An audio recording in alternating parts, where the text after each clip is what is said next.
The challenge we face is not a challenge of the past. It's a challenge of the future.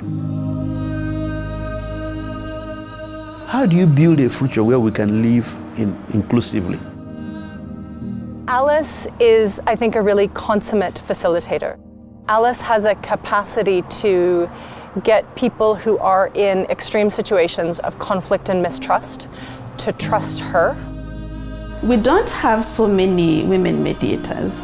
She has a drive to continue doing it irrespective of the challenges, largely because I think she believes in people, even when people don't believe in themselves.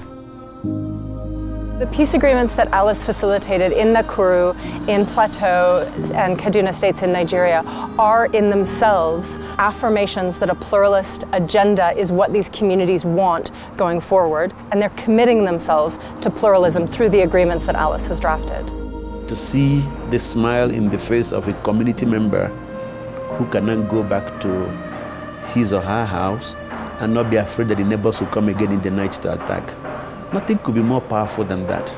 Nothing could be more fulfilling. We can never allow what divides us to build into biases and stereotypes that then translate into violence. You can keep fighting and fighting, but we are going to be here until one day you'll tell us, but why are you still here? We don't need you. We have peace now. And I told them, and that day will come, and I believe in it, and you must believe in it as well.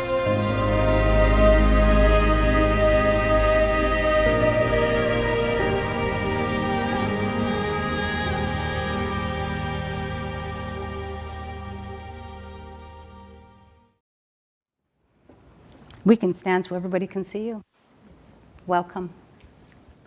Thank you very much. Is this working? Test. What am I supposed to say, Sid? Check, check. What is it like for you to be here today? A bit overwhelming, which I didn't expect because usually I speak to many people and sometimes very aggressive people, but sitting at the back, I was telling Grace, why is my heart beating so fast? Oh, really? What do you think is making your heart beat? Oh, no, I think it's also about being in a space where it's part of the whole being here in Canada, in Vancouver, in a place where I feel safe to the extent that then the safety becomes a challenge. So, my nerves are not on edge. I work in places where there is persistent and recurrent violence. And I am here, and then gunshots, and so it's unnerving to be in a place that's so calm.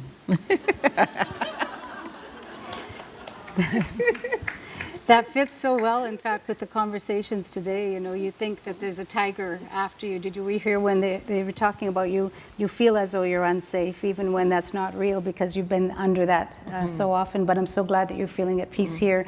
I have one more question for you, and that is the other night when we had our dialogue at the Centre for Dialogue, I was listening to you talk and thinking, come on, how does anybody continually walk into those rooms and people are not happy with you and necessarily, and there's fighting, and how do you stay optimistic? How do you yourself take care of yourself? Your fingernails, you told me. Yes, and I'm smiling because I've seen some of the people who were in the room on that night, in the audience. And my sisters, I come from a family of 11. I have 10 siblings. And my sisters really go out of the way to take care of me. So before I came here, one of my sisters showed up and did my nails. And she said, you can't go to Canada looking like that. And she did my nails. My eyebrows, That's important. And she said, we have to take care of you. They try a lot to take care of me. And but also, I'm always very optimistic. I keep talking about optimism, like every session we start with, especially people who are very angry and people who've been fighting for a long time. I keep talking about optimism and looking for all the optimistic things that are happening around them. And initially, I used to do it just as a matter of trying to make people to relax in the room. And then I started believing in it. And now so I do believe in it. Like I'm usually a very, very optimistic person. Everybody could be dying around me, but I'll be the one standing in that room saying, hey, guess what? You know, some of us still have legs or something like that, you know. And so I'm usually very, very optimistic. And then I work with a team I've been working in Nigeria now, in northern Nigeria for the last 6 years now, and in very, very difficult circumstances. And my team members, all of them have suffered horrible losses. Their siblings, their parents killed in the most horrible manner. And what keeps us going is the humor. We have incredible humor in that team. We laugh over everything and anything. We've managed to factor in, like when we debrief in the evening or even in the morning when we are preparing, we'll always find something to laugh over. And we are able, because like people get so angry and so emotional when they are speaking in the dialogue. And usually I tell my team that we should operate on the principle of big ears, small mouth. Like you have to listen more and speak less. So people talk and they're angry, but we are able to, because of the energy, it's in time, like by the third day, we see the communities too beginning to pick up the humor, beginning to smile, beginning to be happy.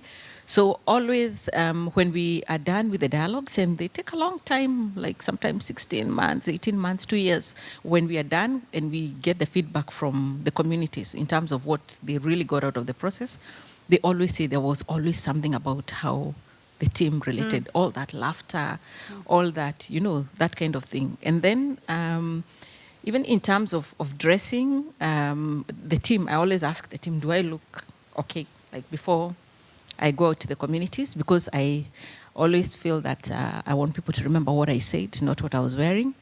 So everywhere I go, I conform. Like I try very hard to conform. Of course, that comes with a lot of humor because some of the things I have to wear are truly, you know, so we laugh all the time.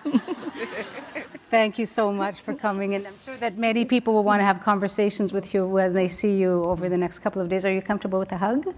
Yes, I'm comfortable with the hug. Okay. One quick thing. One quick thing. I work with teachers a lot, like everywhere that I go. Even the communities that are in conflict, I always look for the teachers first.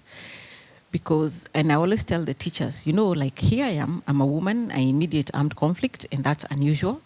And I know we should bring more women to the table to mediate armed conflict.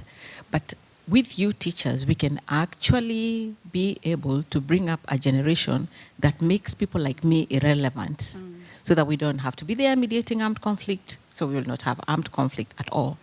So for every teacher in this room, I just want to say thank you for what you do. Thank you.